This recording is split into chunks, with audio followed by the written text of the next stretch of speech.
kabady, magandang gabi mga kabady. O ito na, natadtad na po ang aming batunan. Yan po ang ulam namin ngayong gabi. Lagyan ko po ito ng suka, sibuyas. Hindi po tayo makakabili ngayon ng kamatis dahil malayo po ang kamatis. Okay, ayan na po oh. Wow, sarap ito. Wow. Ito po yung ulam ng mga mahihirap. At matitibay pa ang ngipin ang makakaulam nito.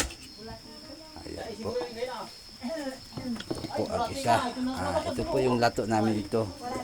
Magkaparehas po ng lato ng kuyo. Ayan po mga kabady. At may lato pong malalaki at mayroon din pong maliliit na lato.